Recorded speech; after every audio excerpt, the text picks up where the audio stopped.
Hey, how many shells do I gotta crush around here to get some purple? Musical chairs, the next Olympic sport. Low-level arts. How much should you charge for it? You be the judge. Social media, helping one art historian at a time.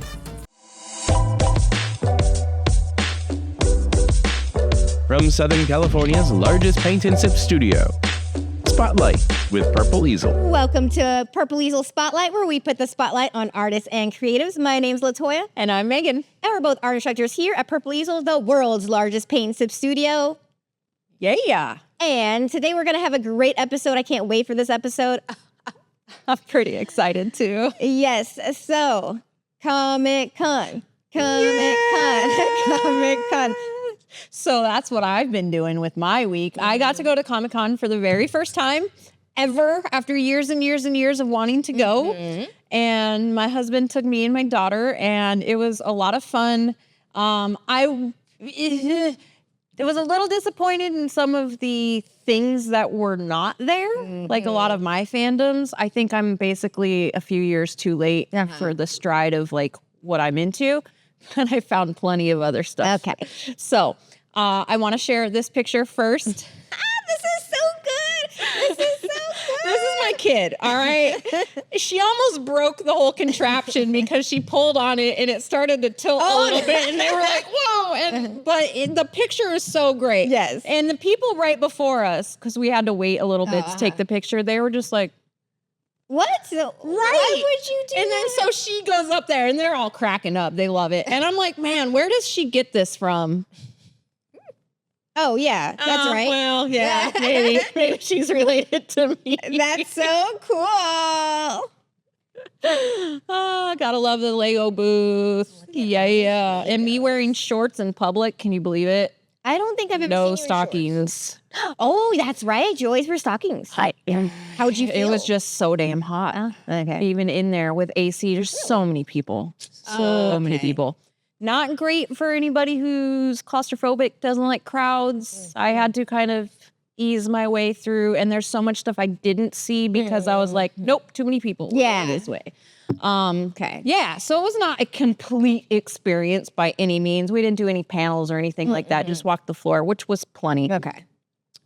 But as you may have seen, I was sending little updates as I was going through, and we got our first Vertigo poster. Nice. I love this one because the colors, they're just like so good, and the silhouette is so good. I love it. I should have bought it. There's so many things vying for my money, though. Talia got a Tamagotchi. Wow. That's a relic. We had to wait in line for about an hour because it was so long. For a damn Tamagotchi. For a Tamagotchi. Well, they have like certain ones that are Comic-Con exclusive, and like apparently it's still a really big thing. Good. For us, we're like, hey, that would be a good thing to keep her busy while we have to wait in line. Okay. It's like, and it was perfect. Yeah. But there's a big following. People were buying up all the different Tamagotchis. There's a little Baby Yoda one. There's a Hello Kitty one. Like they have, they have all these things now. Like it's advanced. This is not our middle school Tamagotchi. Okay.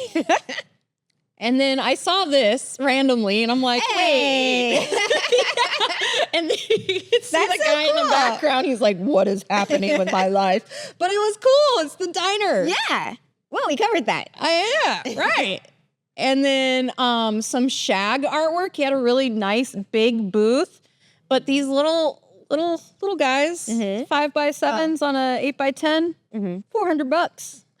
Must be nice. Oof. Okay. Yeah. But they're great. They're exclusive prints for Comic-Con. You could see this is a great example of how matting and framing like really makes a piece. Like they're super cool. But yeah, that's my trip to Comic-Con, and it was wonderful and magical, and can't wait to do it again. You answered my question because I wondered, like, if the floor was just because I haven't gone, but I feel like if I would go, I wouldn't see like any of the panels. I would just be on the floor. And that's it. And I feel like I'd enjoy myself. And I still didn't see everything. And we were there Thursday, Friday, and then Saturday with just the two of us because she went to the zoo with Grandma, and that's where we got most of our stuff done. Because she would burn out after a couple hours. She'd want to move on and go play at the pool or whatever. She's 8, so what can you do? What you got? On to some other news. I wanted to talk about the Olympic opening and France. Did you see it by any chance? Yeah. Okay. Yeah. In fact, we were in the hotel room. Okay. And we're like, oh, we have normal TV. Let's put the Olympics on. It was really bizarre. Talia's like, why are there ads? I'm like, these are commercials, honey. Yeah. It was such a generation gap right there. Yeah. But yeah, I'm surprised after watching some of the opening ceremonies that she was willing to even blink at the Olympics again. Oh. Because we bailed. We bailed partway through, and I didn't even see all the good stuff. Because there was a lot. There was so much. I didn't even see all of it because there was so much. Because it's just like little blips and little clips and this, and I'm like, oh well, I didn't know there was like Ezio also kind of like. He had, or actually it was a mysterious person. You couldn't see their face, but like Ezio from Assassin's Creed, essentially, like that kind of garb. Yeah. And they're just bouncing around the city with a torch and everything, and like just doing flips randomly throughout the whole thing, which was pretty cool. But my favorite part was Gojira. I don't know, did you see that? No. Did you? You didn't see it? We should stop this right now and then have you watch it. Because you will, then everyone saw it already. If you saw it, wasn't it so badass? It was so metal. It's the first metal band to be at the Olympics. Oh, that's cool. That's cool. First they show... Wait, is that when they had the Marie Antoinette? Yeah, okay, yeah. okay. Yeah, I did see some of that. Yes. You're like, and everybody's like, why is there a headless woman? I'm like, well, it's Marie Antoinette. But again, like, is that really the thing you want to be like, yeah, France? I guess, and so that's, okay, that's another reason why I wanted to talk about the Olympic controversy. Exactly, because there's a lot of countries that are like, Hoa. Yeah. Hoa. It was a fever dream. Hoa. Yeah, no, it really It was very French. Yes. There was a lot of art, there was a lot of dancing, there was a lot of like, I don't know, what I gather from it as a whole is kind of artsy-fartsy. Oh, yeah. You know, in a kind of way. Avant-garde, pushing the envelope. Very like, you would think high fashion, Paris, like, yeah. It all checks out. Yeah. But it was weird.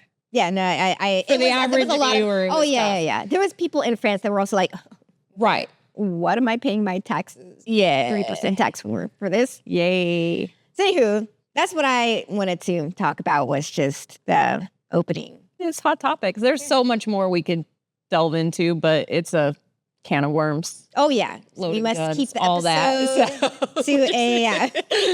to a minimum here. Whew. Yeah, that's exciting. So speaking of the Olympics, I'm going to get into some art news really quick.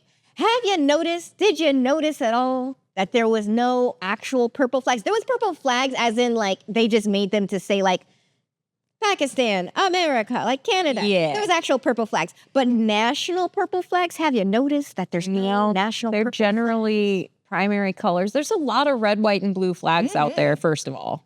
America does not have the monopoly on that one. No.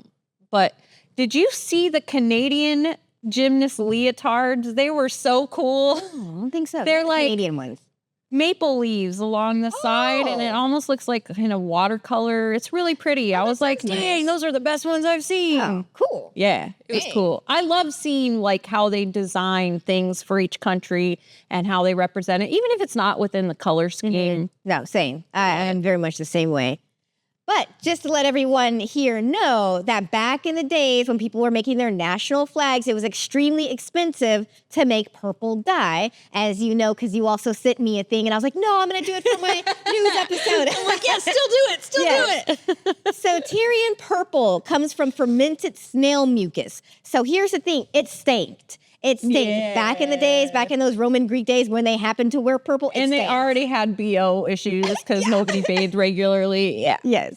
And it came from the murex snail. Now, I'd like to say, by the way, murex sounds like something that she would buy to repel snails. Like, you got a snail problem? Boom, I think of Mucinex.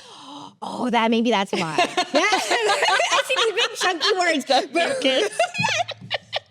Hey, we're talking about snail mucus. So, you know what? I see what we're doing here. It's all coming together. Yes. So you'd have to gather 12,000 of these snails to produce 1 gram of dye. So it's just very expensive. So people did not make their actual like whole flags, their national flags, purple at the time. I will say that there are some flags, like I think the Dominica and say a few others that have purple in them, but it's like a little slit, like a bird or like a leaf or something like that. But anyway, it's too expensive.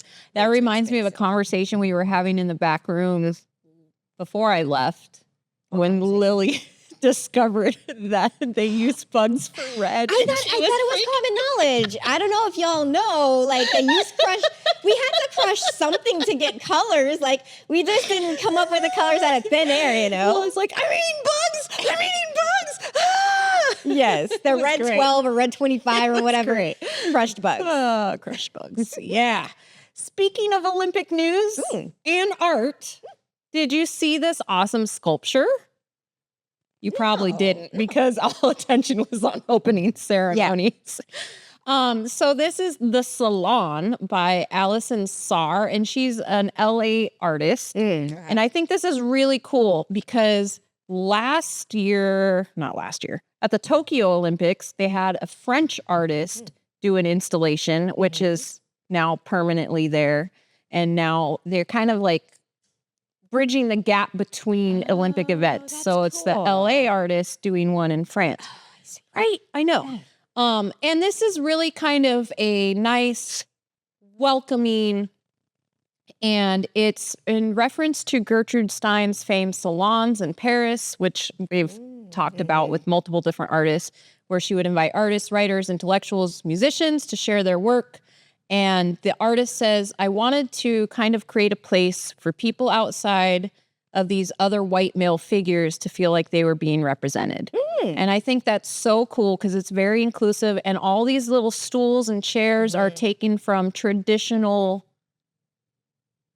places like around the world. And they're like, there's, a dairy stool and a children's chair. And so it's really meant to be interactive. Come sit. Interesting. Sit in peace. That's really nice. It's like, we are the world. It is. It's very kumbaya. Yeah. And I feel like we need that moment right now. Definitely. So I thought that was worth highlighting. That's some nice, lovely news. Yeah, I thought so. All right. What else you got? So if you guys are on the tickety talks, there is this, there's this artist, and that's... it's a loaded word even for this picture because, and okay, she's an artist, but okay. So last episode, amateur artist. Is this where we're going? Yeah. So it's everywhere on TikTok because this artist created a live painting for a wedding, right? So she's at a wedding and she shows it and people were like, yeah, it was like worth $50, right? No, she charged $950 for this piece. And she's getting dragged. And the thing about this is that she said she did go to art school, which makes it worse for some people. Now it started controversy because some people were like, oh, so you're saying peak realist is peak art? Like, that's not true, which I agree with that. But I had to get my fiance's word on this. He dragged her. He's like, no, I just got to say, like, no. And so you can be the judge if you feel like it's worth. Some people were saying, hey, you have talent. I see it. Is it worth $900? Well, I wonder how long they were there. If you think they were at the wedding for 8 hours, and then what is the hourly on that? I mean, it puts it a little bit more into perspective because that's their time. But to me, this is not a finished piece. Like it's great blocking. Yeah. Oh yeah. The bottom half, anyway. I don't really know what's happening with the sky. So. I'll get into it. My little miniature critique is some people did say on the internet, which I think is true. On the left-hand side, you see the bridesmaids' faces, but on the right-hand side, the umbrella is so short. She could have just raised it a little bit. Yeah, you fake it. Yeah. So there was that. 2, the clouds. There's 3. Here was Ian's, my fiance's gripe, which I do agree with. the blues are the same blues. So the sky, the water, same. If you go to the ocean, you will be able to differentiate where the sky and the water is. You don't really see that on here. And also the greens are the greens. The greens are all pretty much the same. There's not like straight out of the tube green. Yeah, there's not a lot of depth. There's not a little dimension. I really like some of the shadowing happening where like the backs of the chairs are and you can sort of see the figure, but not quite. Yeah, and I kinda that's like cool. But yeah, it just needs more detail, more depth. We had this happen in an event recently where the guest was asking me, he's like, this doesn't look right. And I was like, well, we're just going to have to fake it. Cause it was paint your pet. I was like, if you look in the reference photo, there's a shadow here. It's very slight, but it is there and it helps give it the depth. Yeah. So you're going to have to just kind of put some extra in so it looks right. Yeah. You got to fake it sometimes. Yeah, you got to fake it. Yeah. They didn't fake it. Well, you guys be the judge and let us know how you feel because it is everywhere on my TikTok feed. So if you guys haven't Weigh in. Yeah, weigh in. But that's going to be our art news segment for today. Whew. And today we got what we got today. Who are we reviewing? Oh my God, one more art thing. I forgot. I almost forgot because it was not Olympic related. We are not done with art news. Almost. So it pays to look at social media, apparently. It's just not mindless all the time. Dude was scrolling through and saw a post that was shared by Tim Cox, who's the Lord Lieutenant of Warwickshire, which is an honorary position. But like in the background was this portrait. And he's like, that's the lost portrait of Henry VIII. You're always finding these lost. Why are there so many lost things, right? But it was part of a collection where a lot of portraits were done with this distinct curved frame because it was in a gallery. And it was like the shape of the gallery that it was in somebody's home, estate, whatever. And so they've now discovered that, and they're now working on confirming that it was by the artist they think it was. But I'm like, how Did that fool get money? Right, well, I would hope so, right? Like some sort of something. But I think of like you spotting nagels in the background of a podcast. Like, it's the same thing. Yeah, but like deep. Yeah, it's very much deep. You got to know your stuff. Yeah, to recognize this kind of thing. Sure, look at the detail. I know. Oh, it's so good. It's so good. And the frame itself. Oh, yeah, I know. Beautiful. It looks like it's part of his jewelry. Yeah, it does. It does. It really gives you that like majestic, I have more money than God kind of feel. Yeah. So, there you go, Henry. There you go. You didn't really think we were done talking about Comic-Con, did you? Dun, dun, dun. Ooh, good episode today, Comic-Con. Okay, so I didn't go super deep. Okay. Because one, I'm tired from Comic-Con. And two, there's just way too much. So I'm going to focus a little bit on some quick history, but we're just going to talk about a bunch of artists that I found because I found a bunch of artists and y'all deserve to see them too. So Comic-Con was started in 1970 with about 300 attendees and featured Jack Kirby from the Hulk and Captain America fame signing. And it was just a kind of a local, like, hey, we're fans. Yeah, we're gonna get together. Stuff. Let's do a thing. And it slowly evolved over the years. But you can see we got some nice 82 costumes here. So that was something that was happening very early on. The fact that cosplay is such a huge thing for Comic-Con, it's not a recent development. Here we got Stan Lee and Jack Kirby hanging out. This is when the convention was in a hotel, I believe. And then it moved to somewhere else for a minute. And then they built the convention center. And it's lived at the convention center ever since 1991. Okay. In 95, it changed from San Diego Comic-Con to Comic-Con International San Diego. and adopted the famous eye logo designed by Richard Bruning. And this is everywhere. Yeah. It's on every poster. It's on, you go to any of the restaurants nearby, and they've done everything in comics, and they have special menus because they need to limit what they can serve to get people in and out. But they've got it plastered everywhere, all over San Diego. Wow. Yeah. Oh, James Pampa. In 2005, they broke 100K attendees, which was a big milestone. In 2016, they sold out for the first time with 130,000 tickets sold in 1 hour.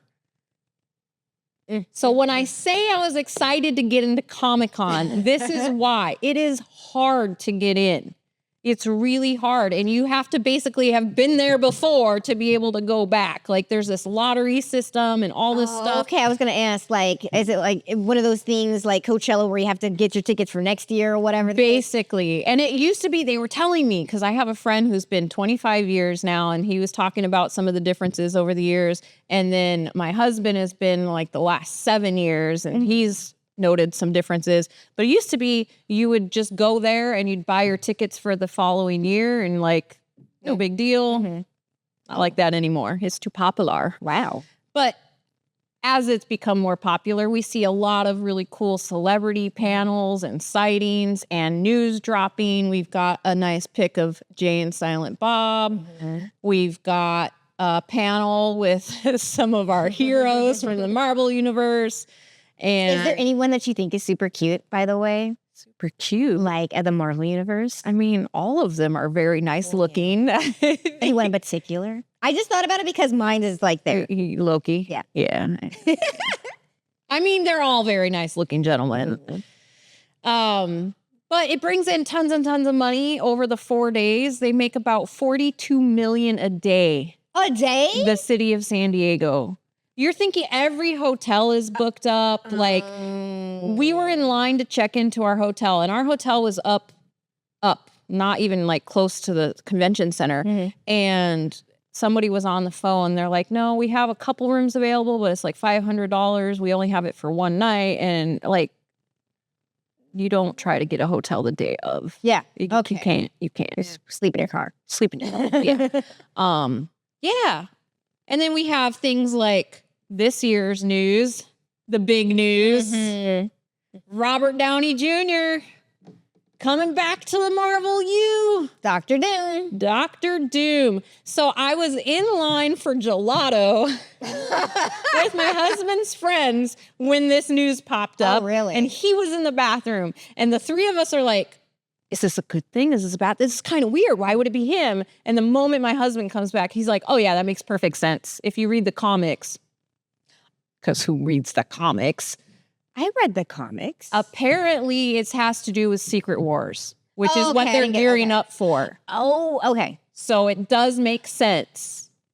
Okay. For all the haters. It does feel weird. It feels weird. Like, doesn't he have enough? But in like an artistic standpoint, he's playing a different character. Well, yeah, because you also have like Captain America, who was Johnny Storm, Yeah. Yeah. It happens. and then also Michael B. Jordan, the Killmonger, Yeah. Johnny, Yeah. Human Torch. Yeah. I mean, it's a thing that happens. People get recycled. I think it's kind of cool if they do it the right way based on what little I know of Secret Wars. The joke is that he also needed to be Human Torch for him to be Dr. Doom. I saw a clip, and it was basically Robert Downey's face for like all of the Marvel characters. It was so good. It was so good. But we're going to take that moment to tell y'all a little bit about Purple Easel. Oh, that's where we work. That's where we is, yes. So we are a paint and sip here in Southern California. We do online events as well as in-person events. And as we have started this podcast, and we're, a year in or so now, we're starting to get some traction. Yeah. We're getting more subscribers, but more importantly, We're getting more comments. Yay! We notice all of your guys' comments. By the way, like, again, we have a group chat. Yeah, and it's funny because you'll see I pulled this older one and it's 14 hours from the time we took the screenshot. And then you see 2 minutes. Like we were on it. Yeah. Totally. But the first is from that airbrush guy. Which we covered. And so he finally stumbled across our episode and he says, this is dope. I appreciate you guys 100%. And I'm honored. I forgot to contact. Oh, it's all right. That was one of the earlier ones. Yeah, I don't think we were really trying to tag at that point. Okay. So, yes, thank you. yay. Yay. That's so cool. And then we got another comment from just a random. Yeah. And not a random, hey, toy is hot, which true, but love what you do. Keep up the good work. Yay, thank you. Thanks, Kilra. We love it. We love it. We will try to keep doing what we do here, Purple Easel, physically and on the podcast as well. Because again, we are a paint sip studio, so we do have customers. It's good to see like customers here, but then also like, not customers, but like friendly faces on the podcast. Yeah. It's, like, I don't know. It brings it all together. Yeah. It's cool. I like that we're basically documenting our time here, but also digging in deep to all these artists and helping expose our audience as it is to all kinds of cool artwork. Yeah, and That's what we do. Yeah. So you want to make sure to like, share, subscribe, hit that bell, add to the conversation. Give us more comments. Please. Give us more comments, please. All the comments. We love the comments. Yes. You know what else we love? Comic-Con. Oh, yes, of course. I got so much stuff. Good, as you should. I did. I've been saving. I was like, I'm going to buy my own artwork because my husband always brings stuff back for me, like cute little Bob Ross cat shirts and, all kinds of prints and stuff. But I got to choose my own stuff this time. It was very exciting. And first, I want to talk about these little guys. So Miyo Nakamura is a sculptor and does a lot of like FX and costume stuff. And so I stumbled across these little blind boxes and they're just the cutest little... They're like dragon cats. Dragon patooties. Yes, look at them. Look at how freaking adorable that is. So my daughter got one and I got one of the burnt ones and we liked them so much that we had to go back and get more because that's what you do. Cute. They are the adorablest. And there's a whole bunch of different stuff. There's little unicorns, there's Nessie, like all kinds of stuff. And they're all cutesy wootsy. But I also wanted to show some of her other artwork, her sculptures. We have a bust of Anubis. Whoa. You can just see the level of detail on here is insane. Here's a collector item that she sculpted for Pan's Labyrinth, which if you've not seen that movie, you need to see that movie. It's beautiful. It's dark, but it's beautiful. Yeah. And then we've got some costuming. Just, it's stunning all around. Wow.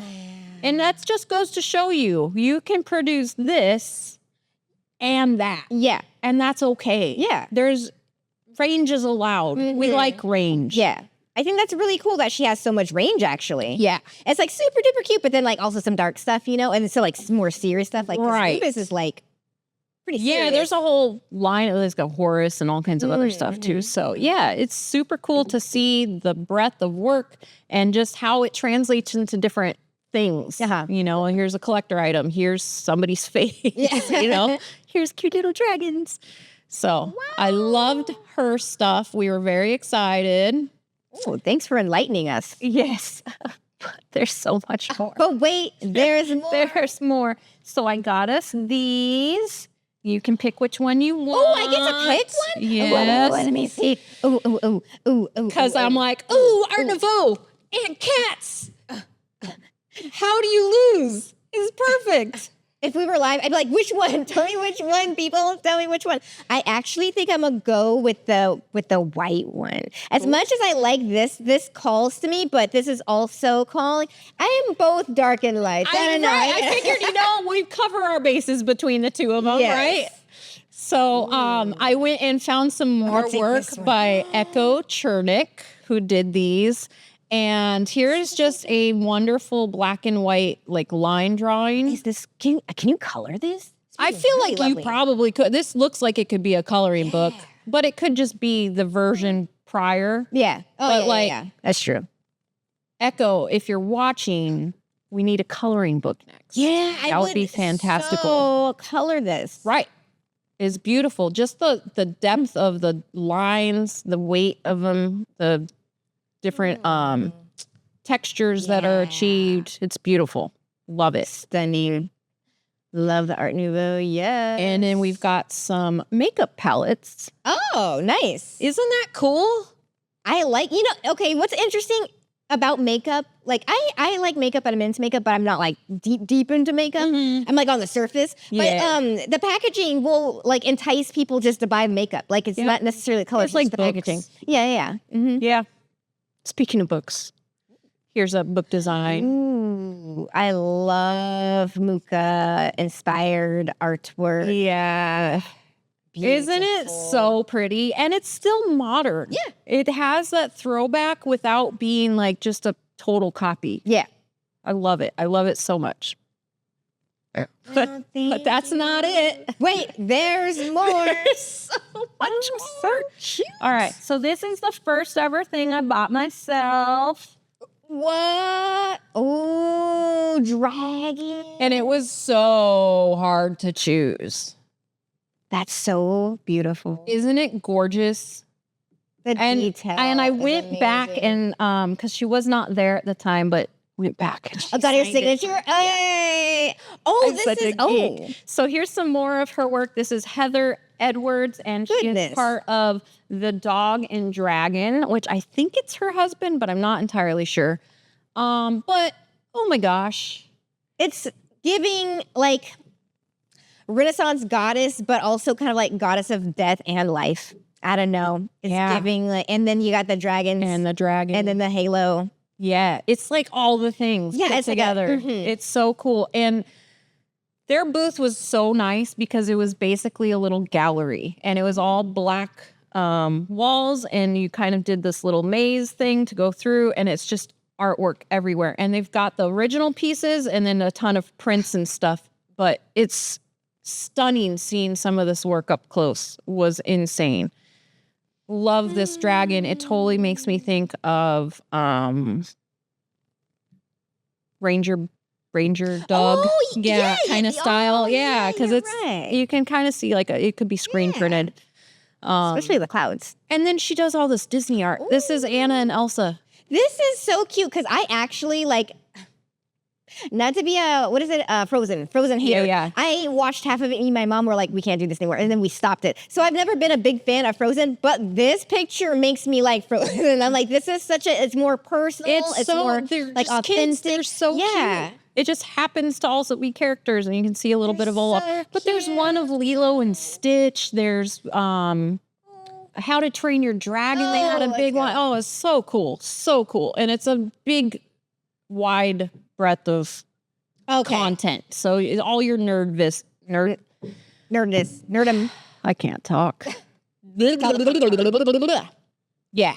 So it was beautiful. And when she was signing, I was like, I could cover my house in your artwork. She's like, I can help with that. And I was just like, I see you. I see you.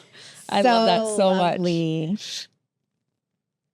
And then I got these two prints because they're just so fantastical. They're so pretty. The colors alone. Yes. Oh, I want to live there. I as well. It's so beautiful. I had to get my little hobbit hole. And then this one was just so beautiful too. I also want to live there. I know, they're so stunning. The light and dark on these and the softness. And then I of like course the I lighter got my colors, too. signatures. Oh, nice. So those were some of my And this is Naomi. hauls. This is Naomi Vandoren, and we've got some other examples. I've got Totoro having ramen. Because why wouldn't you? I should have got this one. I don't know why I didn't. I didn't it was very crowded. Okay, and yeah. it was cool because she did have like little laminated things where like, here's what we have, like, and kind of pass it out so you could kind of look. But those are X-Wings. This is a Star Wars print. Oh, it's Star Wars. And you would never in a million years go, oh yeah, Star Wars. But No. isn't that the coolest ever? Look at the grass. The grass, there's so many different colors on the grass. It's so I know. It's so pretty. And it makes you think like Star Wars follows these characters, right? But there's all this periphery that we're just not, Yeah. you know, watching ships fly by. I mean, Exactly. people go park at the airport. Yeah. So why not? Yeah. And she has a book. I'm going to have to buy it. I'll bring it in when I buy it. But it's the cutest ever. And it's a novel, but it's illustrated. Oh, okay. So it's kind of like Diary of a Wimpy Kid amount of drawings in there, just kind of illustrations put in. Stunning work. It just brings me to a very happy place. Oh, yeah. Yeah. It's so cutesy. It's not like overly cutesy, if that makes any sense. It's like the right amount of cutesiness. Yes. To where you're like, ee! But it's not like, Yeah, it's not so cutesy that you're eliminating a big chunk of your audience, I feel. But there's more. There's more. There's more. There's more. We got to go over some Pat Kenrick here.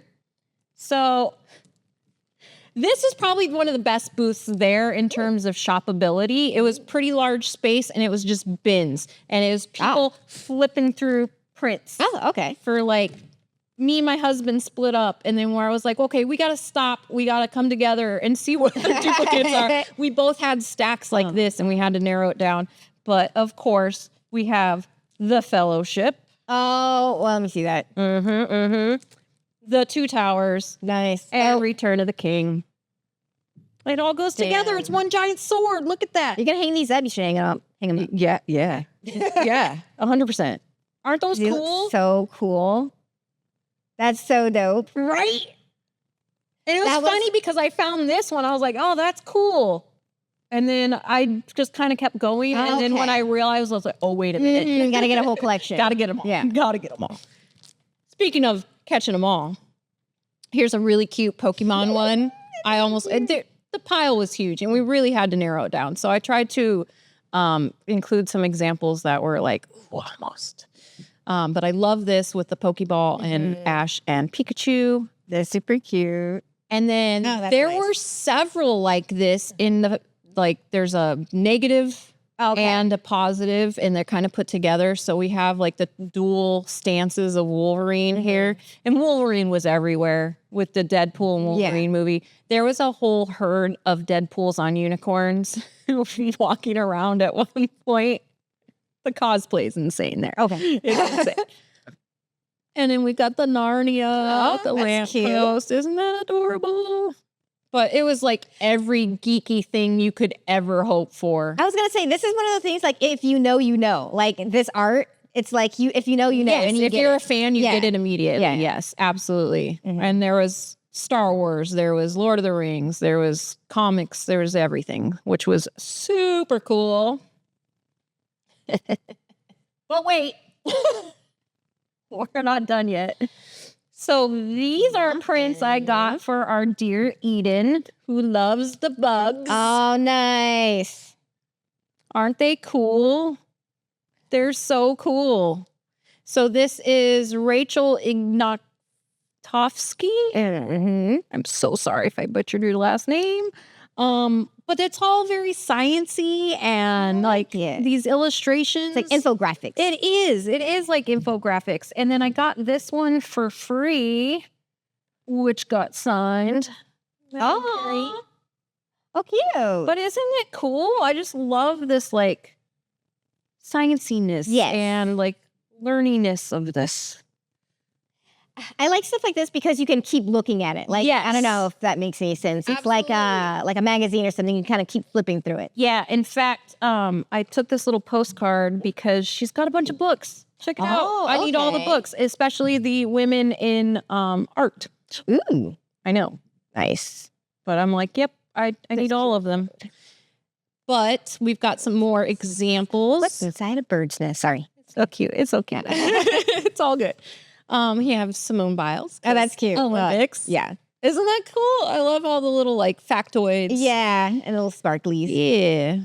And then we have your basic Okay. respiratory and digestive what? systems. This is what they need in the hospital because I mean, looking, you're sitting there in the thing and it's got the infographics, but it's just so clinical. Yes. If it was something more like this, I'd be like, oh, that's cute, and more like, right. Everybody poops. yeah, yeah, We can all relate to that. yeah.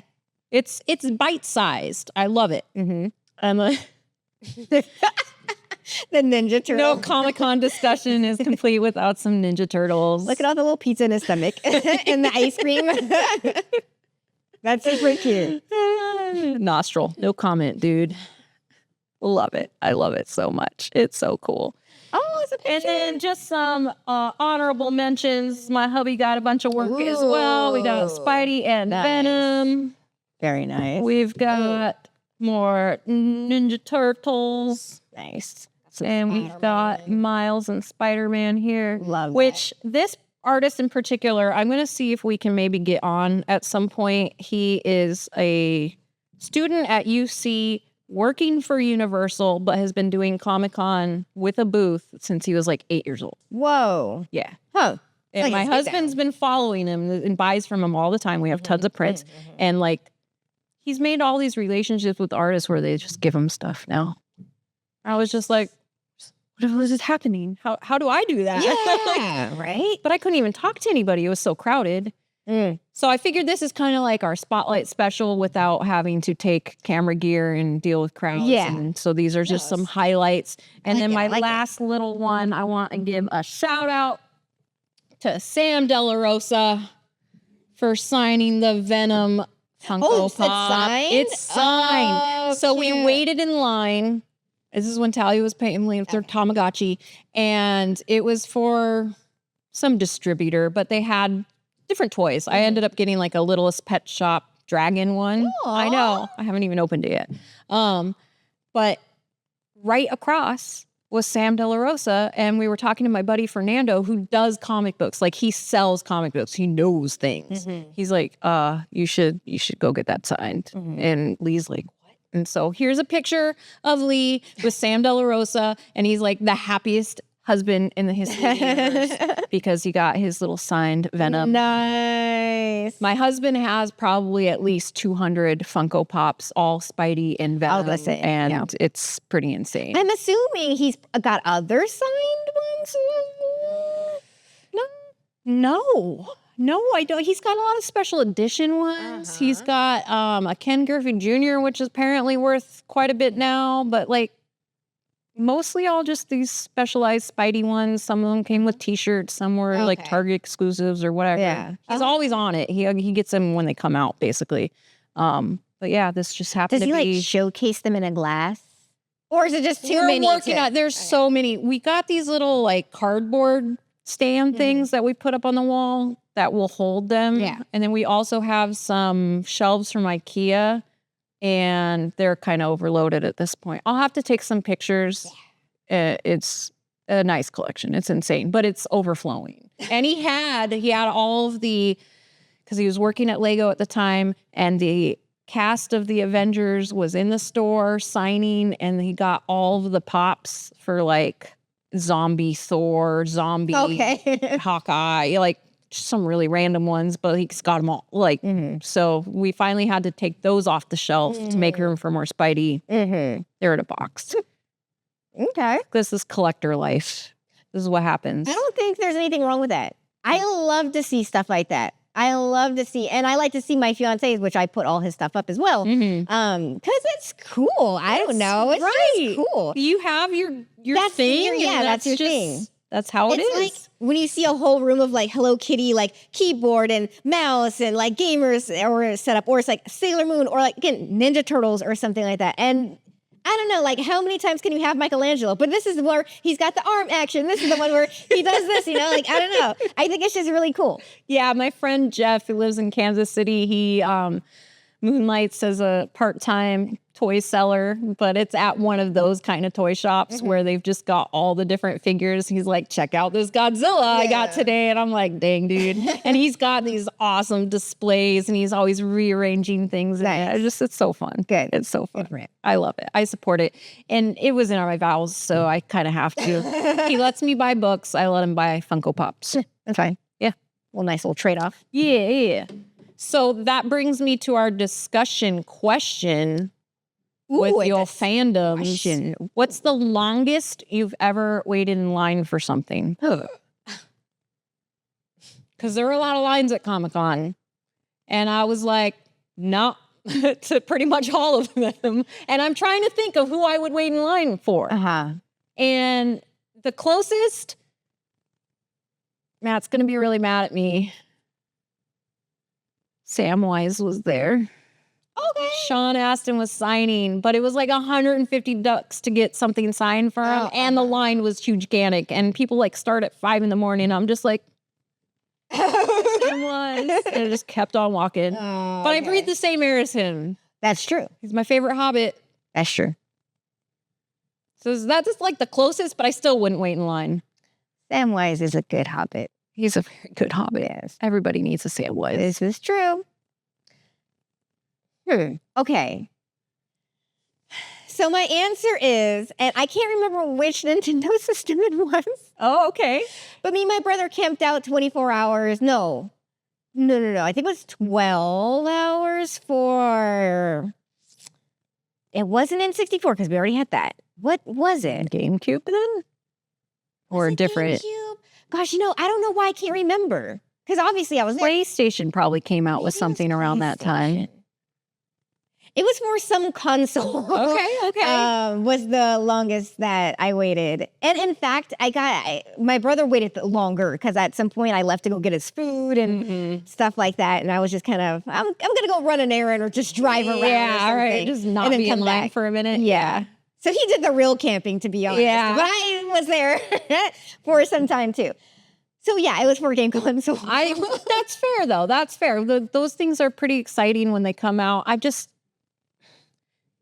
There's a difference between me and my husband. Like when we go to a store, he'll park right up front, but he'll wait for a spot to open up. I just go park to where the next empty one is and hoof it. Like I'm not gonna waste my time. Yeah, like my time, my peace is so valuable to me that like saving $50 versus saving time, I'm gonna go for the time. And I don't know. I love things. I'm very materialistic. I hate that about myself, but I mean, everybody is. collecting, We have to is a thing. in So America. But yeah, I can't. can't do it. I can't. I think the Tamagotchi line was pretty long, It is. especially with an 8-year-old. And I think the longest I've probably waited in a line was either for Space Mountain or Cars. Okay. I think when Cars was new over in California Adventure, I had a group of friends that wanted to go. I didn't really care, but I was with a group of friends kind of thing, and we waited over an hour. Oof. But you're still at least in line with a group of friends. Yeah. I was so mad when they put us in the line for the Funko because you had to go into a raffle just to get a time slot to shop there. Like, this is how insane it is. They wouldn't let me in the line because I didn't have my own QR code. So I'm just like, I'm going to wander around. And then I gave Lee a play-by-play of me trying to keep space around me and not get trampled by other people. So I maintained my space. Did you Be very see proud. Did you see any like interesting costume mashups or? Oh, all kinds of stuff. There was, I sent you guys the one from the Dark Crystal, which was awesome. Oh yeah, that was great. That thing, the picture of Talia. So it's actually a group that makes fancy wheelchairs for kids. And every year they debut a new one. And then some disabled kid gets to go around Comic-Con with the coolest costume in the history of the universe. It's so cool. But just little things, moments like that. And even Sam De La Rosa was like, oh, can we get a picture? And he's like, yeah, if you give me $5 so I can donate it to YMCA. Like, Yes, sure. It's great. It's the same thing as the Olympics. It brings people together. Yeah. It gives you a safe space for all this nerdcore. Like, You're around your people. You're around your people and people who get it and are okay, and you don't have to be embarrassed. And that's why the cosplay is like to the nines, and people make an event out of it. And it was just really cool to finally experience it there. Wow. I'm very much intrigued because again, for the same reasons, I don't like to be around a lot of people, so I haven't gone. But I like hearing your experience because I feel like similar to how I would feel about things because it's your first time going. Yeah. Being as a person that doesn't also like to be around a lot of people. So that's how, like, it's good information for me to take in as a person who wants to go, who hasn't gone because it's like crowdy. Yeah. And there are still like popular booths. Like there's the Hulu Disney and the Nickelodeon booth and like big corporate-y things, which is fine. That's part of it. It feeds into all of the coolness of Comic-Con. Yeah. They help fund some of these things. So, but it's also a walking advertisement. Like you see all the little backpacks from Paramount and Only Murders in the Building and like all the different shows and stuff people walking around with. But I mean, that's to be expected at this point. It was cool. It was really cool. Lee asked me if I would go again. And I said, yes, but probably not every year. Yeah. Okay. It was a lot. Yeah. It was a lot for my poor little me to take in. And of course, when we're there with Talia, he takes the front of the line and he starts going through all these people, and we just watch him get farther and farther because they'll move for him, but they immediately go right back. So they don't move for me. They don't move for Talia. So we're just like, bye. Watching him go. This little Spider-Man hat. I'm like, yep, that was cool. And he just doesn't understand because it's not his experience. Yeah. So. Yeah. Okay. It makes sense. Yeah. It was fun. It was a lot of fun. Well, thank you so much for blessing us with your experience. And this is also a good time, like also if you've never gone and you want to go, like how a first time experience like was for. And I would love to hear from any of the artists. Yeah. Like I see all these really cool prints and like I want to know how much time it takes to prep all this stuff because I figure they got to spend all year getting ready. Yeah. Like this is the big one, right? It's incredible. And like, where do you even get all these prints? They're all so high quality. Yeah, like, no, I tried to get stuff printed and it is not good. No, like, it's like the best you can do. I don't know. I'll go to like Staples or like Kinko's, which is not, it's FedEx or whatever. Right. But yeah, it's never like what you show me. Right. It's I'm like, where are they getting this stuff done? Because this is incredible and I need to get in on it. Like, I could sell work. I could sell prints. Using their fancy papers. Maybe if we get enough clout someday, we'll be able to go and film a spotlight special. But in the meantime, I brought what little bit of Comic-Con back home with us as I could manage. I did not even crack the surface. So if you have other artists that you love that I missed, I'll put it on the list for next time. Please let us know what you thought of today's artwork. I know it was a lot. There's a lot of artists in there. And it was still barely anything. We got so much more stuff at home still. Oh, wow. Yeah. Wow. Well, also make sure to visit purpleeselplus.com to paint with the world's largest paint sip studio, online and offline. Yeah, and if you're in Southern California, swing by the studio, come paint with us, talk about all your geekdoms. We want to hear it. In the meantime, create more and create often. Bye.